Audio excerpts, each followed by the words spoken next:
Jadi kalau hari ini ada calon penguasa, calon pemimpin yang kemudian ditanyain soal etik, lalu terus kemudian dia kesal, terus dia menjawab dengan endasmu etik. Maka kita tahu bagaimana ia meletakkan harkat dan martabat bangsanya. Saya tidak minta dukungan dari para kiai, para ulama, para santri dan sebagainya. Saya tidak minta dukungan. Bagaimana perasaan Mas Prabowo soal etik? Enggak semua etik. Andai kata kesehatan Pak Prabowo nanti terganggu ketika sedang adu argumentasi dengan salah seorang paslon, tiba-tiba dia katakanlah lelah, pingsan, jangan sampai nanti yang disalahkan lawan debatnya yang sedang beradu argumentasi ini.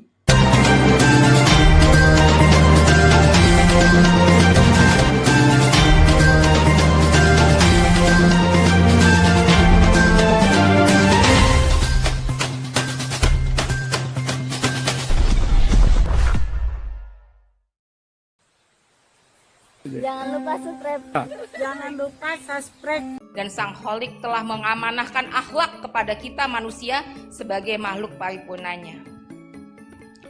Kita disebut dengan Al-Holku karena kita dibebani oleh akhlak. Dan itulah etika. Jadi kalau hari ini ada calon penguasa, calon pemimpin yang kemudian ditanyain soal etik, lalu terus kemudian dia kesal, terus dia menjawab dengan endasmu etik. Maka kita tahu bagaimana ia meletakkan harkat dan martabat bangsanya. Karena etika adalah soal menjaga harkat dan martabat bangsa ini. Jadi kemana-mana saya mengatakan saya tidak minta dukungan dari para kiai, para ulama, para santri dan sebagainya. Saya tidak minta dukungan. Tolong dicatat dan direkam. Bagaimana perasaan Mas Prabowo soal etik? Enggak semua etik. Elektabilitas Prabowo hancur di titik terendah. Rakyat Indonesia tak akan mau memilih presiden yang cacat moral, yang rendah moralnya. Bahkan Putri Gus Dur kritik keras gara-gara Prabowo mengatakan etik dasmu.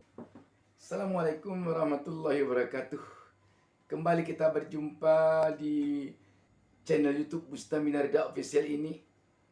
Saya doakan semoga seluruh pemirsa selalu mendapatkan keberkahan hidup dari Allah Subhanahu wa taala, Tuhan Yang Maha Esa. Apa yang disampaikan oleh Inaya Wahid, putrinya Gus Dur, di dalam haul Gus Dur ini sangat menyentuh sekali. Inaya Wahid kelihatannya memang meletakkan etika ini betul-betul di tempat yang paling atas pada diri setiap manusia. Dan ini merupakan warisan dari Gus Dur untuk bangsa dan negara ini tentunya. Sebab etika itu kan adanya pada manusia. Tidak ada pada binatang, tidak ada pada pepohonan, tidak ada pada batu-batuan, tidak ada pada tumbuh-tumbuhan, yang adanya khusus pada manusia. Mana kita mendengar ada orang mengatakan, ini kucing ini tidak ada etika, dimakannya saja ikan saya. Ini anjing ini mana etikanya ini? Orang sedang bicara, dia melolong-lolong juga. Ini tumbuh-tumbuhan ini tidak punya etika ini. Kita lewat, dia diam saja. Tidak ada. Orang hanya bicara kepada manusia. Ini, bapak ini jabatannya sudah ini. Usianya sudah segini. Kok nggak beretika juga? ini Pak pejabat ini tak beretika. Kalau pada anak, kalau dilihat tidak punya etika, ini anak ini tidak beretika sedikit pun. Itu. Jadi etika itu memang hanya untuk manusia. Dan kita tentu masih ingat dengan Gus Dur. Gus Dur sangat-sangat menjunjung tinggi etika ini. Bayangkan kalau negara kita ini tidak punya etika lagi pemimpinnya. Atau bayangkan kalau negara dan bangsa Indonesia 5 tahun ke depan kalau dipimpin oleh seorang pemimpin yang tidak beretika. Sahabat BN, apa yang dikemukakan oleh Inayah Wahid ini betul-betul kelihatannya mengingatkan kita kembali kepada pentingnya etika. Semenjak heboh beredarnya video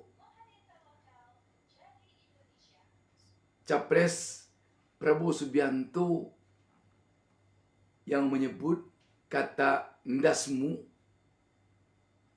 sekarang kata-kata itu telah menyebar sampai ke desa-desa, sampai ke kampung-kampung. Saya beberapa orang dari kampung yang bukan di Pulau Jawa itu menelepon mengatakan ndasmu itu kata-kata kasar.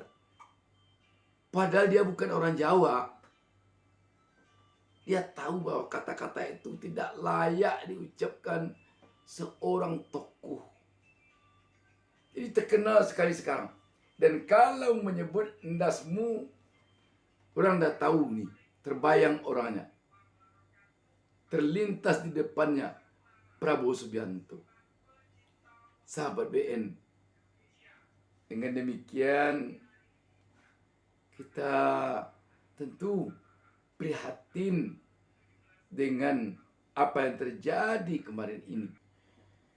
Etika ini kalau kita lihat di dalam salah satu kamus lengkap bahasa Indonesia yang disusun Indrawan WS, artinya tingkah laku, tata krama, sopan santun.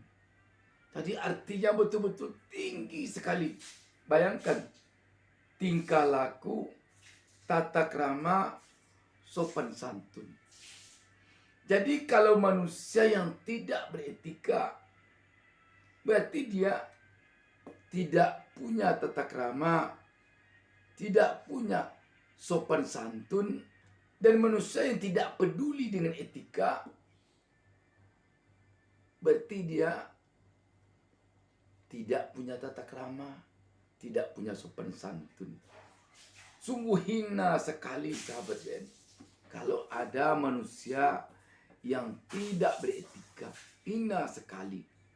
Kita mendengar selama ini ada tikus berdasi. Itu kata-kata untuk koruptor yang manusianya punya etika paling rendah. Tikus berdasi. Dia diumpamakan sebagai tikus. Kita juga menyesalkan seorang calon presiden yang berusia lanjut seperti Pak Prabowo yang sampai mengolok-olok kata etika itu. Mengolok-olok kata etika. Mengatakan etika ndasmu. Sahabat BN, benar-benar kata-kata ini telah menyebar sampai ke pelosok desa, kampung-kampung terisolir. Dan tentu kita berharap Allah Subhanahu wa taala, Tuhan Yang Maha Esa, memberikan pemimpin kepada bangsa dan negara ini dari hasil Pilpres dan Pemilu 2024 nanti dengan memberikan kepada kita pemimpin yang beretika. Jangan sekali-kali yang tanya Allah, Tuhan Yang Maha Esa, sampai memberikan kepada kita pemimpin yang tidak beretika atau yang tidak peduli dengan etika. Lagi pula kalau kita lihat Pak Prabowo sendiri mengatakan kemana-mana dia pergi, dia tidak ada minta dukungan. Artinya tentu dia tidak minta didukung. Jadi kita berpikir juga sekarang ini, Pak Prabowo apakah hanya sekedar ingin berpartisipasi di dalam kontestasi politik ini sampai pada menjadi capres saja atau bagaimana? Sebab di dalam debat pun dia katakan, kalau saya tidak senang kepada kami, jangan pilih kami.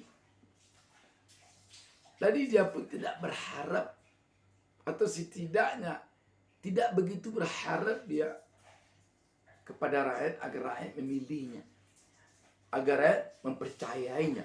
Kalau rakyat memilihnya tentu rakyat mempercayainya. Jadi kalau dia tidak berharap rakyat memilihnya, berarti dia juga tidak berharap rakyat untuk mempercayainya. Itu jugalah mungkin yang membuat dia tidak perlu mengontrol pembicaraannya dan perilakunya. Dan yang kita khawatirkan lagi, debat capres-cawapres ini masih tinggal 4 kali lagi. Melihat kondisi Pak Prabowo pada debat pertama saja, dan selesai debat itu kelihatan membekas benar di dalam jiwanya, di dalam pikirannya perdebatan tersebut. Kita khawatir dengan kondisi Prabowo di dalam Pilpres kali ini pada debat-debat berikutnya. Yang perlu mungkin menjadi perhatian bagi KPU, juga bagi dua paslon lainnya. Jangan sampai nanti jika terjadi hal-hal yang tidak diinginkan di dalam debat, ketika Prabowo adu argumentasi dengan paslon lawan debatnya yang lain, jangan nanti yang disesalkan yang lawan adu argumentasinya ini. Contoh, kita tidak menginginkan sedikit pun andai kata kesehatan Pak Prabowo nanti terganggu ketika sedang adu argumentasi dengan salah seorang paslon, baik dengan Anies Baswedan maupun dengan Ganjar Pranowo.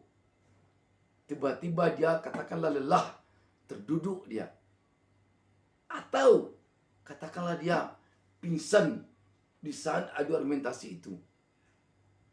Jangan sampai nanti yang disalahkan lawan debatnya yang sedang beradu argumentasi ini. Sebab nanti bisa saja itu yang disalahkan. Diserang terus dia tadi, begini jadinya. Itu nanti akan merugikan paslon yang sedang adu debat dengan Pak Prabowo. Untuk itu, kita sebagai rakyat biasa agaknya menyarankan kepada KPU agar betul-betul mencek terutama dari segi kesehatan Pak Prabowo. Apakah Pak Prabowo benar-benar siap nanti untuk melakukan debat pada debat selanjutnya atau bagaimana? Kalau seandainya tidak memungkinkan Pak Prabowo untuk melanjutkan debat, baik dari sisi kesehatan ataupun dari sisi temperamen dia, kalau tidak siap, lebih baik agaknya tentu tidak dilanjutkan debat ini oleh Pak Prabowo. Ini mengingat yang kita sangat khawatirkan, jangan-jangan nanti terjadi hal-hal yang tidak diinginkan ketika sedang adu debat, adu argumentasi antara Pak Prabowo dengan lawan debatnya.